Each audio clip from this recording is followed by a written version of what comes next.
I wanted to talk about Chapter 9 regarding the reflection. It says that the question is describe the dominant controversies of democracy in the early republic. So if you go to Chapter 9, which is Democracy in America, first off, if you look at the pictures, you've got this one right here showing the county election, showing this idea of kind of this very kind of social, it's a county event. You've got all these people hanging out, kids running around. This real sense of, you know, of of an open democratic system that multiple people can vote, right? This Martin Van Buren cartoon, if you click on it, it will show you kind of goes through references a bunch of different issues between the Democrats and the Whigs and kind of the conflict between those two parties, how they had a very different agenda that kind of created tensions, right? So you've got this tension between the two political parties. You've got the tension of all these different, how open is democracy? Do we want the common man to vote? Is the common man prepared to vote? The Missouri controversy documents talking about the Missouri Compromise, Missouri coming in as a slave state, and whether or not they should let it in, and how this became a real hot button issue that you had people that didn't want Missouri to come in as a slave state, and how they ultimately resolved it by setting this kind of 3630 line that was the Missouri Compromise line that said, Missouri was the only state above that line that could have slavery, as well as kind of letting in one slave state, one free state. So you've got that. And then that Missouri controversy documents has a letter from Thomas Jefferson, which I think does a really good job of kind of depicting the central tension of democracy during this period, which is, what do you do about slavery? If we outlaw slavery, that creates a problem. If you keep slavery, that's going to cause problems as well. That you've got this central tension about whether or not to permit it. So kind of look into, especially what Thomas Jefferson has to say, because I think that's where the real meat of the argument of the document is.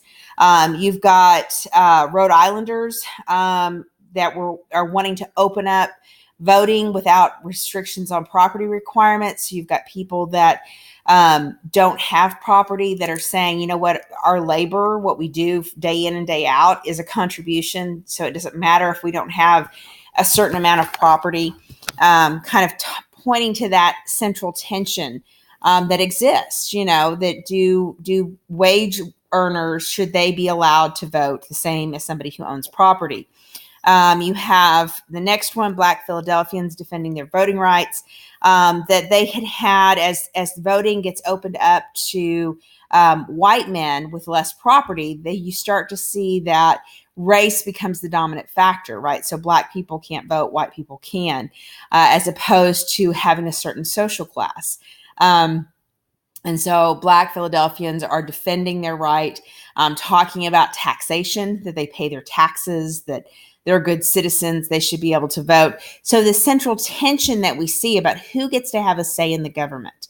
You got Andrew Jackson's veto message about the bank, where essentially he comes out and he says, I think this bank has this logic to it that has something along the lines of, that part of the bank, there's foreigners that are stockholders, and because they don't get to vote, that you have just this small group of guys that control the Bank of the United States, that the Bank of the United States dominates all the economy. So you've got this really small group of people that the economy should be open to all people and not just to the really rich.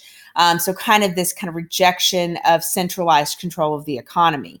And then you've got Samuel Morse writing about the fear of Catholic conspiracy.